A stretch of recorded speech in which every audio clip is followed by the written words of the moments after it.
Jika kita akan membuat satu undang-undang harusnya kan lebih baik, bukan lebih jelek kan gitu. Nah, memang kalau dilihat dari Undang-Undang Cipta Kerja itu sendiri, itu memang banyak pemangkasan terhadap hak-hak tenaga kerja. Assalamualaikum warahmatullahi wabarakatuh. Selamat pagi dan semangat pagi untuk sahabat hukum sekalian. Tentunya welcome back again with me Dr. Tina Melia SHMH CLA as a host, dan today's very special day karena bintang tamu dan narasumber kita pada pagi hari ini yaitu Dr. Darwati SHMH. Beliau adalah salah satu dosen di Fakultas Hukum dan Pasca Sarjana Universitas Borobudur. Dan pada pagi hari ini kita akan bicara mengenai Undang-Undang Ketenagakerjaan dalam perspektif Undang-Undang Cipta Kerja. Karena Bu Darwati ini very going concern terhadap Undang-Undang Ketenagakerjaan tentunya di Undang-Undang Cipta Kerja. Selamat pagi Bu Darwati. Selamat pagi juga Bu Tina. Sehat ya Bu? Alhamdulillah sehat. Oke, as we know ya, Ibu tuh memang sangat concern terhadap ketenagakerjaan gitu ya, terutama dengan hak-hak buruh gitu ya, kemudian mengkritisi undang-undang gitu ya. Jadi kalau kita cari Bu Darwati nih di Google, yang paling banyak adalah tulisan-tulisan Ibu gitu ya terkait dengan ketenagakerjaan. Nah, kita tahu Bu, sekarang ini ramai banget ya Bu ya terkait dengan Undang-Undang Cipta Kerja yang salah satunya di dalamnya ada tentang ketenagakerjaan karena metode Omnibus Law gitu kan. Jadi memang banyak sekali undang-undang yang jadi satu, dan yang paling mendapat concern dari masyarakat adalah tentang Undang-Undang Ketenagakerjaan. Nah, berkaitan dengan hal tersebut Bu, banyak sekali artikel pemberitaan yang sangat miring terhadap undang-undang tersebut terkait dengan pengurangan upah buruh dan hal-hal lain yang memang menjadi kritisi oleh masyarakat. Bagaimana sebenarnya pandangan Ibu terhadap Undang-Undang Ketenagakerjaan sekarang yang ada dalam Undang-Undang Cipta Kerja, Undang-Undang Nomor 6 Tahun 2023 ini Bu? Ya kan, negara itu kan melindungi tenaga kerja. Ya kan, kalau kita lihat di alinea keempat Undang-Undang Dasar 1945, bagaimana negara itu memberikan perlindungan ya, kesejahteraan dan keadilannya kan, sesuai dengan apa yang ada di dalam Pancasila kan gitu. Nah, khusus kepada ketenagakerjaan itu sudah diatur dengan undang-undang sebelumnya, Undang-Undang Nomor 13 Tahun 2003 tentang ketenagakerjaan. Nah, undang-undang tersebut juga pengganti beberapa undang-undang sebelumnya kan gitu. Nah, yang namanya undang-undang tentu ya sebaiknya masa ada perubahan undang-undang lebih jelek. Jika kita akan membuat satu undang-undang harusnya kan lebih baik, bukan lebih nilainya bukan lebih jelek kan gitu. Nah, memang kalau dilihat dari Undang-Undang Cipta Kerja itu sendiri, itu memang banyak pemangkasan terhadap hak-hak tenaga kerja. Kita lihat aja beberapa pasal yang dia hapus, ya kan. Nah, di dalam Undang-Undang Cipta Kerja atau di dalam Undang-Undang 13 tersebut, itu misalnya kita kasih contoh masalah kerja kontrak, perjanjian kerja waktu tertentu. Perlu dipahami, perjanjian kerja waktu tertentu itu sebelumnya itu adalah Permen 03 tahun 92. Diadopsi ke dalam Undang-Undang Nomor 13 tahun 2003 tentang ketenagakerjaan. Nah, Undang-Undang Nomor 13 itu udah diuji materi juga kan oleh Mahkamah Konstitusi sebelumnya. Sampai berapa kali uji materi, pada dasarnya itu tidak boleh merugikan tenaga kerja karena banyak sekarang dengan berlakunya Undang-Undang Nomor 6 Tahun 2003 tentang Perpu tersebut dan kemudian berpedomannya kepada PP Nomor 35, itu tenaga kerja itu akan menjadi tenaga kerja kontrak selamanya. Orang diatur aja masih dikontrak, apalagi diatur ya membolehkan. Berarti anak cucu kita nanti nggak punya masa depan. Di dalam PP kan sebetulnya kontrak itu boleh ada di pasal 59 ayat 1 itu masih ada kan. Di dalam Undang-Undang Cipta Kerja masih ada kan. Tetapi kan dibikin PP 35 itu kan. Boleh kan. 5 tahun, kemudian 5 tahun lagi kemudian diberikan pesangon 1 bulan. Ya itu ya sangat memprihatinkan lah. Sebetulnya dulu saya sudah pernah melakukan penelitian saat Undang-Undang 13. Tanya kepada pekerja, tanya kepada pengusaha. Sebetulnya pekerja itu jika dia dikontrak, itu produktivitasnya bisa menurun, bisa lebih baik saat akan berakhirnya masa kontrak mereka. Oke. Ya, karena dia mikir kontrak saya diperpanjang apa enggak ya? Kontrak saya berlanjut apa enggak ya? Nah, apalagi kalau ini udah sampai 5 tahun. Oke. Sekarang 5 tahun si A dikontrak, masih diperpanjang 10 tahun, setelah 10 tahun dikeluarkan.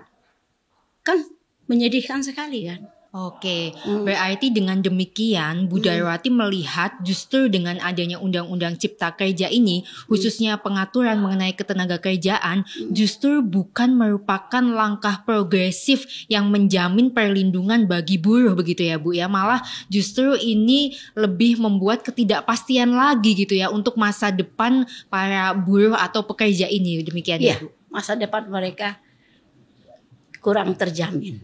Kemudian mungkin kita akan bicara sedikit mengenai politik hukum pembentukannya. Nah, kalau kita tahu bahwa memang hukum atau undang-undang ini kan ya tidak bisa dipungkiri bahwa undang-undang ini adalah hasil dari produk politik.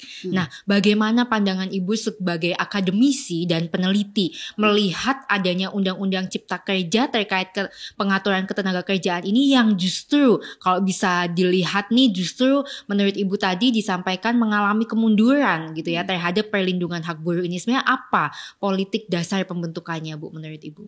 Ya, kalau Bu ditanya politik dasar pembentukannya tentu itu bukan saya yang menjawab ya. Tentu pembuatnya kan ya. Apa politiknya, apa dasarnya? Padahal kan sudah diatur bagaimana teknik pembuatan suatu undang-undang. Disosialisasikan dulu kan. Disosialisasikan sebelumnya saya sering mengkoreksi sosialisasi undang-undang.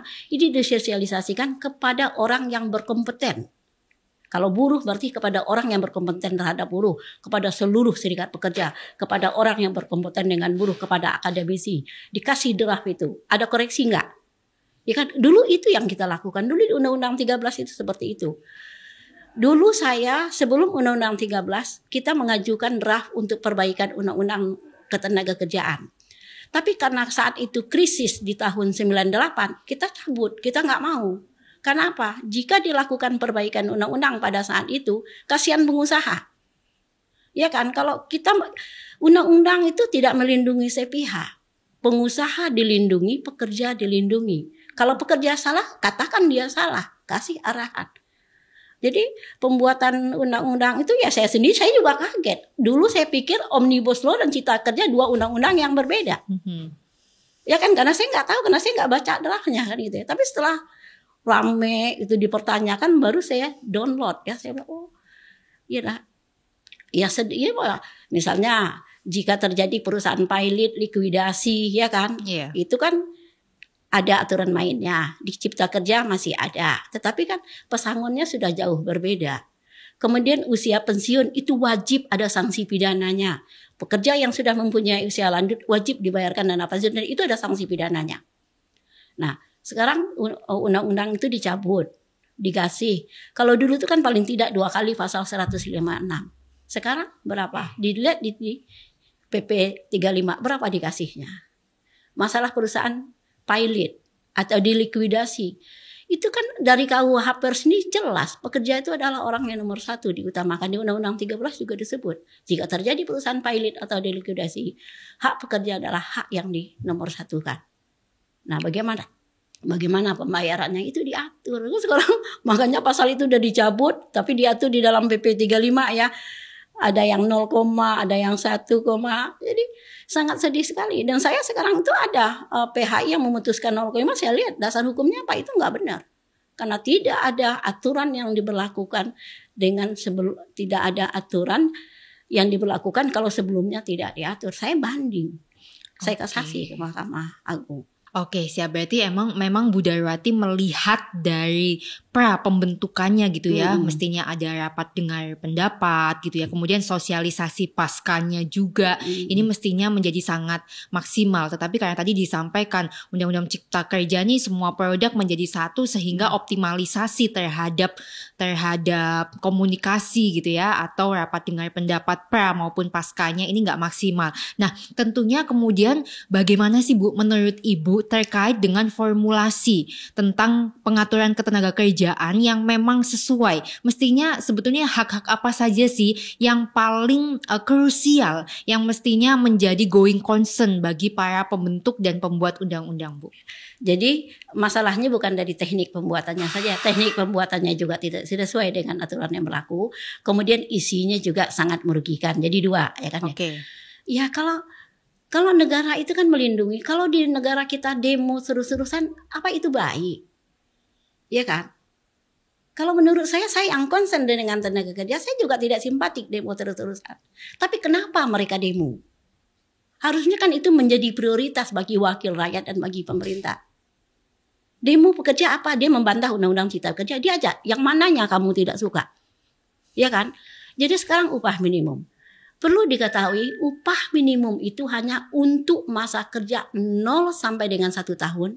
Dan dia berstatus lajang. Dan itu adalah untuk kaum marginal. Lah, coba banyak itu di perusahaan-perusahaan pengeboran minyak. Upahnya di bawah upah minimum. Kan negara udah mengatur kan upah minimum itu untuk siapa. Tapi implementasinya kan tidak jalan. Nah, siapa yang salah di sini? Apalagi dibikin lagi aturannya lebih jelek lagi kan. Sekarang tidak ada lagi upah minimum sektoral. Hanya ada upah minimum provinsi saja. Jadi sama rata lah itu upahnya. Sektor mesin, sektor garmen, semua sektor itu sama kan. Nah, kalau di situ organisasi pekerjanya bagus, perusahaannya juga sama-sama bagus, melindungi, mungkin dia bisa bagaimana mengatur. Sebetulnya Undang-Undang 13, saya lupa apakah di Cipta Kerja dia pun pasal 93 ayat 2. Pengusaha itu harus membuat struktur skala upah. Kayaknya masih berlaku ya. Harusnya itu dicek apakah struktur skala upah itu berlaku nggak di dalam perusahaan. Orang yang rajin dengan orang yang males. Orang yang punya pendidikan dengan yang tidak. Orang yang punya keterampilan dengan yang tidak. Harusnya diatur. Pasalnya ada. Tapi implementasinya seperti apa? Nah, apalagi dilihat dari Cipta Kerja ini kan sekarang ini bukan kan pekerja itu dibina, pengusaha juga dibina, ya kan?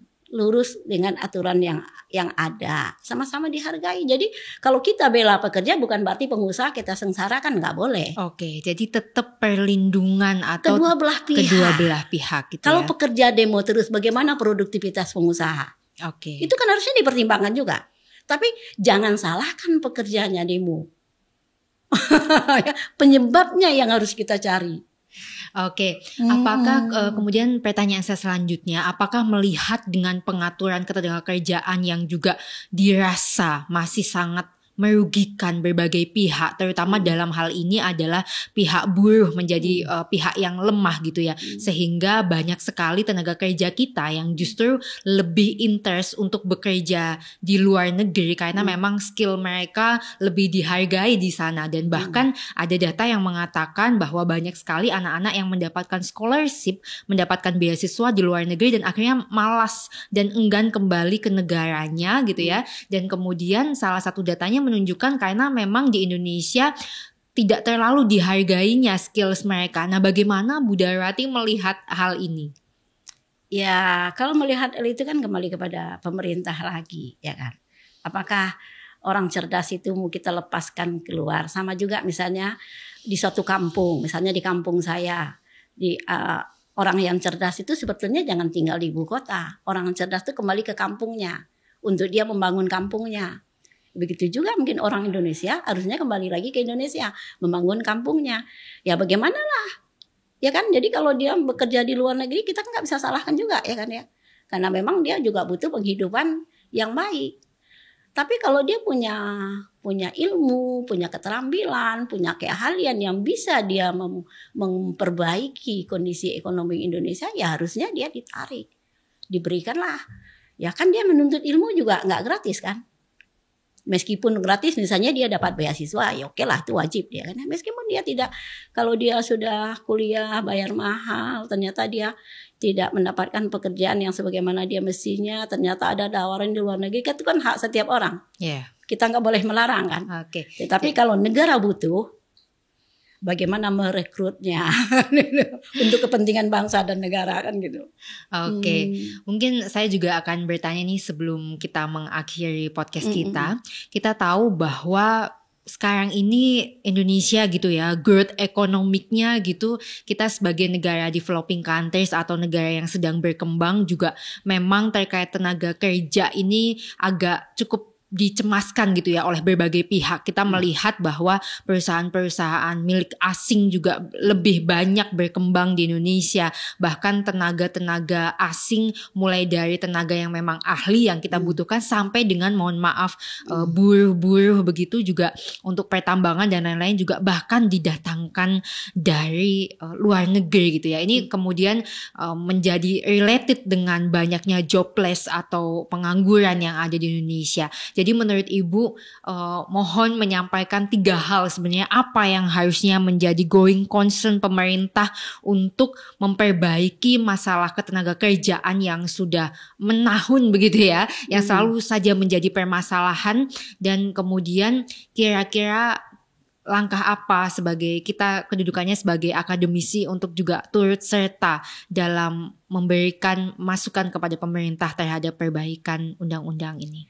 Kan dulu juga sudah diatur di dalam Undang 13 itu. Tenaga kerja asing itu boleh bekerja di Indonesia dengan kontrak 2 tahun ya.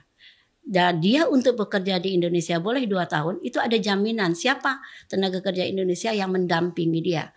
Dengan tujuan ilmu tenaga kerja asing itu ditransfer kepada tenaga kerja Indonesia.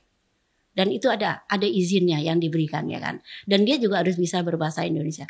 Itu kan undang-undang. Ya tinggal aja undang-undang itu dilaksanakan. Jika ada Perpres atau ada PP atau ada Permen, mana yang lebih tinggi undang-undang dengan PP, dengan Kepres, dengan Permen? Ya kan? Itu sebetulnya kembali kepada pemerintah. Kita ada undang-undang penanaman modal. Tujuan undang-undang penanaman modal kan itu adalah untuk menghindari pengangguran kan. Oke. Nah, kalau kita menarik investor menanamkan investasinya di Indonesia, ternyata dia membawa tenaga kerjanya dari negaranya dia. Lah, berarti tujuan pemerintah membuat undang-undang penanaman modal untuk menciptakan lapangan pekerjaan dan mengatasi pengangguran nggak terpenuhi dong. Kan tujuannya kan itu kan. Kenapa ada undang-undang penanaman modal itu untuk apa? Untuk menciptakan lapangan pekerjaan. Jadi kalau lapangan pekerjaan sudah diciptakan berarti pengangguran akan berkurang. Memperbaiki infrastruktur ya kan. Berarti kalau itu sudah ada berarti kan kejahatan tidak ada lagi. Tindakan-tindakan kriminal sudah tidak ada lagi. Kan itu sebetulnya bagaimana orang tersebut punya pegangan atau punya pekerjaan, anak-anak remaja kita sekarang ini kan. Bagaimana membina dia. Itu kan mudah tapi tidak gampang kan gitu. Sulit juga sebetulnya tidak sulit kan. Jadi caranya itu kan ya sebetulnya kan kita bagus. Negara kita adalah negara berazaskan Pancasila. Di dalam Pancasila itu kan ada azas keadilan, ada azas kemanusiaan. Bagaimana azas itu bisa kita implementasikan dengan apa yang kita kerjakan. Oke, apakah Ibu merasa ada pengawasan yang kurang terhadap implementasi dari undang-undang ini? Kalau dalam masalah ketenagakerjaan, saya melihatnya kurang. Alasannya banyak aja lah kan, kasus tidak satu. Ya memang kasus tidak satu ditangani oleh petugas tersebut. Jadi otonomi daerah itu juga mempersempit, memperlama pekerjaan. Kalau dulu waktu sentral itu disertasi saya minta khusus ketenagakerjaan kembali kepada pemerintah pusat. Karena kita sudah meratifikasi Konvensi ILO nomor 81. Masalah ketenagakerjaan merupakan kewenangan pemerintah pusat. Itu ada Undang-Undang nomor 23 tahun 2003 kalau saya nggak salah. Tentang pengesahan Konvensi ILO.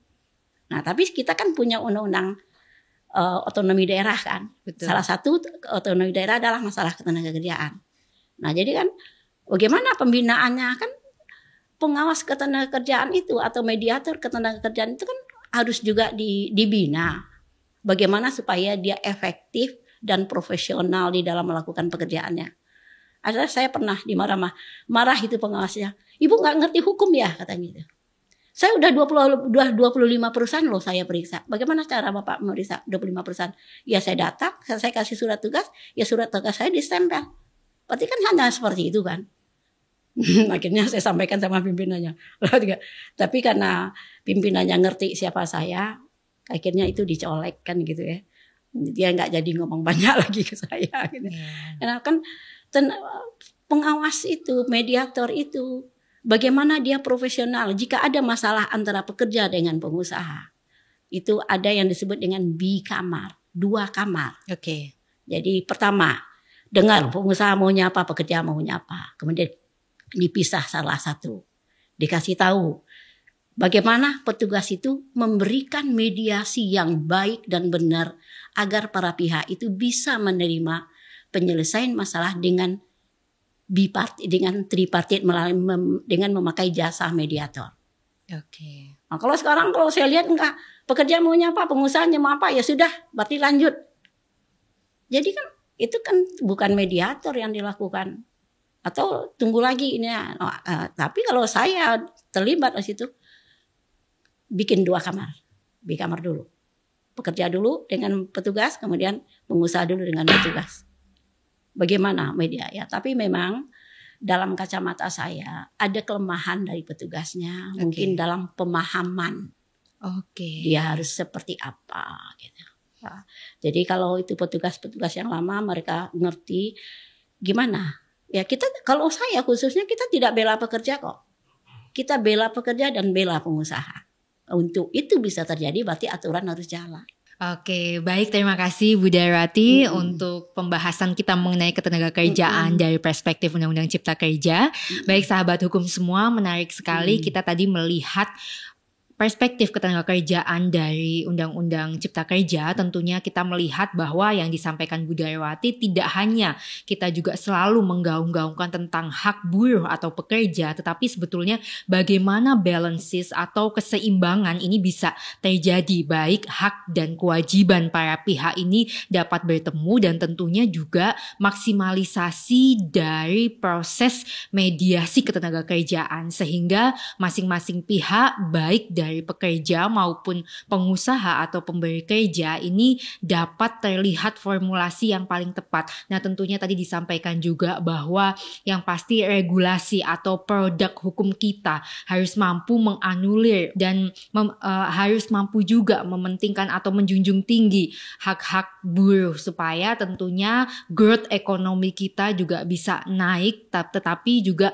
berkesinambungan juga dengan terpenuhinya hak-hak buruh. Dalam hal ini kita tahu bahwa memang buruh memiliki kedudukan yang tentunya lebih rendah daripada pemberi kerja, tetapi dengan adanya undang-undang yang baik, regulasi yang baik, hal tersebut bisa bertemu dan bisa balance. Baik, terima kasih sahabat hukum sekalian, kita akan bertemu lagi di Borobudur Hukum Channel tentunya di episode lainnya yang juga menarik dengan narasumber dan bintang tamu yang juga oke semua. Baik, semoga memberi kemanfaatan. Sampai jumpa dan wassalamualaikum warahmatullahi wabarakatuh. Waalaikumsalam warahmatullahi wabarakatuh.